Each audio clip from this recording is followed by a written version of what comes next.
Hi guys! Magandang gabi! Welcome back po dito sa Gandara SRU channel for showbiz update. Andito na naman nga po akong muli nagbabalik. Ang nagmamaganda ninyo kachismosang Kim Pao, wala na nga pong iba si Gandara upang magatid sa inyo ng latest update and fresh happenings patungkol kina Kim Chiu and Pao Davellino. And para nga po sa gabing ito, so ayan ang pag-uusapan nga naman natin ay ang mga reasons, possible reasons kung bakit talagang malamya, lupat, and mukhang laging pagod si Kimi. Ayan. Pero bago po ang lahat, medyo sad din ang marami nating kakimpaw na nakabalita na rin nito.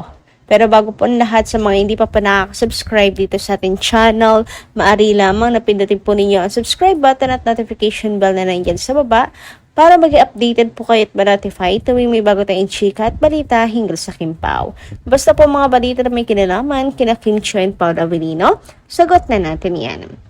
So, ito na nga recently, talagang kapansin-pansin ang pagiging lowbat ni Kim Chiu.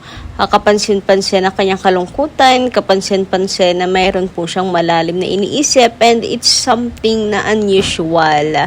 Kasi we know Kimi kahit sobrang pagod, kahit talagang sobrang dami niyang ginagawa kaliwat kanan, hindi naubusan na energy, 'di ba? Pero maraming naging spekulasyon, mga reasons kung bakit ganun si Kimi, pero merong balita na merong family problem nga si Kim Chiu na pinagdadaanan ngayon. Kaya hugs Kimi, na praying or nagdadasal kami na maging maayos yan. And ako, pinagdadasal ko na ma-overcome, na magkaayos, ano man ang problema, etc. Naniniwala naman ako na pagsubok lang yan, and dumadaan naman lahat tayo sa ganitong phase ng buhay natin. Ang lang dito is kung paano natin i-handle, and it takes time, pero healing, forgiveness, forgive, lalo na't pamilya, yung pinag-uusapan. Talagang kapag pamilya malalim, yung sugat malalim, masakit, pero pipiliin pa rin, syempre, ang pamilya.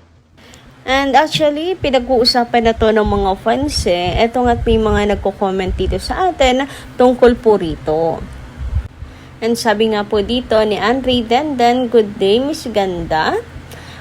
Walang tampuhan sila Paulo and Kim. It's a family problem. Todo effort na si Pao para ma-divert ang attention ni Kimi, but family matters na kasi ang problema, kaya mahirap pasukin ang utak ni Kim. Sa pagkakilala ko kay Kim Chiu, kahit sa love life siya, di siya nagpapa-apekto, but if family matters na ang problema, dyan talaga mahina si Kim. Support and prayers ang kailangan ni Kim. Huwag na nating i-pressure. Alamin kung bakit nagkaganyan si Kim. Napakatahimik. Please pray for Paulo and Kim." Eto pa, sabi dito ni Ma'am Luming Bautista, "Walang tampuhan. Family problem yan." Sabi naman dito ni Madam Visitasyon di Guzman, "Family problem ata. In-unfollow daw ni Ate Lakam ata, not sure. And vice versa po ata nangyari." Okay, wag na natin masyadong ungkatin, pero yan ang isa sa tinitingnan na dahilan at maaari talagang dahilan kung bakit ganito recently si Kimi. Talagang matamlay si Kim Chiu at hindi natin matatanggihan. Ramdam din naman talaga natin kasi nga napaka-unusual talaga ng mga kinikilos ng face ni Kimi. Talagang malalim talaga yung kanyang iniisip. Kung kaya't pakiusap ko lamang po, yes, sa mga gumagawa pa ng issues kay Kim and Paulo, ginagawan pa ng issues si Kim. Now, gusto kong sabihin na respect, kasi hindi lang naman po sa love life umiikot ang mundo ni Kim. 'Di ba? Lahat tayo, hindi lang sa isang tao umiikot yung buhay natin. So, this time, mukhang iba talaga yung pinoproblema ni Kim Chiu. And kung tungkol nga ito sa family problem, ayoko nang ungkatin, ayoko nang palakihin, but kailangan natin respetuhin yung space ni Kimi sa kanyang yung wag na natin ungkatin ba yung pinakang dahilan dahil hindi po tayo nakakatulong. Yung salitang respeto talaga dapat ma-apply po natin kung bakit ganyan si Kimi. So even sa kanyang pagkain, halata mo kagaya dito, halata mo sa mata ni Kim Chiu, sa aura niya, na meron talaga siyang pinagdadaanan, may iniisip, kaya respeto na lamang po. And pray na lang natin, yun yung magagawa po natin pag-pray. Na ano man po yung problem ay ma-solve na, maayos na. Kasi mga kakimpaw, ang hirap magtrabaho niyan. Ang hirap magtrabaho na may problema. Ang hirap magtrabaho nang meron kang daladalang bigat sa dibdib mo, sa puso mo, sa isipan mo, na meron kang iniisip, di ba? And si Kimi pa naman po yung nasa work, di ba? Kaya ang hirap niyang ibalanse. Kaya yung pagmamarites natin ay isang tabi po muna natin. Since ngayon, alam naman na natin na may reasons kung bakit. May maraming reasons, maaring reasons kung bakit si Kim Chiu ay malungkot. So, ang tanging, wag na nating ungkatin ano yung pinagmulan, etc. Dasal na lang. Dasal na lang yun dapat nating maiambag. 'Di ba?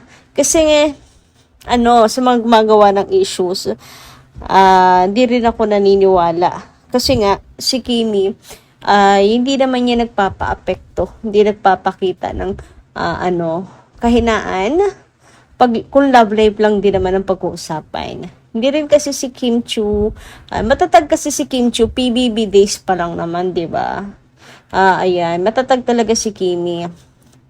Nabanggit na rin niya yon. And kung love life lang din naman, hindi natin makikita ang ganyan si Kim Chiu. Pero pag family, talagang si Kimi, mababa ang luha, mabigat, talagang pag family matters, ibang usapan na. Kaya wag na natin panghimasukan. Ang kailangan natin ngayon ay ipakita na nandito lang tayo kay Kim. Ayan, kung maaari lang natin siyang yakapin, ay sana nagawa na natin. Naniniwala din naman po ako na magiging okay din po ito. Pipiliin at pipiliin pa rin syempre ang isa't isa, ang pamilya. Kasi sila lang naman po ang sandigan or sandalan ng isa't isa. Hindi ba? Naalala ko yung video na sinabi ni Kim na kung siya po ay mabubuhay muli, pipili kahit po mabuhay bilang isang langa o lamok ba yun, ang pipiliin pa rin niya maging ate ay sa Atilakam. So, and alam rin naman po natin na sa Atilakam, kapakanan lang din naman po ni Kim Chiu, parati ang iniisip, and super alaga niya si Kimi, lagi siyang nandyan sa tabi ni Kim Chiu. So, ayan, marirealize nila yan. Kinakailangan lang din siguro na bawat isa ay may lesson na matutunan. Kaya kinakailangan dumaan sila sa ganitong pagsubok. And sabi ko nga, lahat naman po tayo dumarating dito. Wag na lang natin ungkatin ano yung main reason. Wag na tayo masyadong magmarites. Ano yung main reason? Kasi baka dagdag lang po tayo sa stress, isipin, sa sugat. 'Di ba? Prayers na lang talaga. So naniniwala ako na magiging maayos din lahat, knowing na napaka-family oriented and maganda talaga yung disiplina, yung closeness nilang magkakapatid. Hanga nga po ako sa Chiu fam. Hindi ba? They are all close and love each other. So, hugs, Kimi, nandito lang kami, and pagpipray din namin kayo. And syempre, sa lahat din sa araw-araw mo, trabaho, nawa, hindi mo rin mapabayaan ang iyong sarili. So, yun lang muna guys. Ang mahirap lang ngayon, siguro may hirapan si Kimi na ayusin po kasi super busy niya, of course, sa kanyang ginagawa. Sakto pa naman pong nasa taping siya.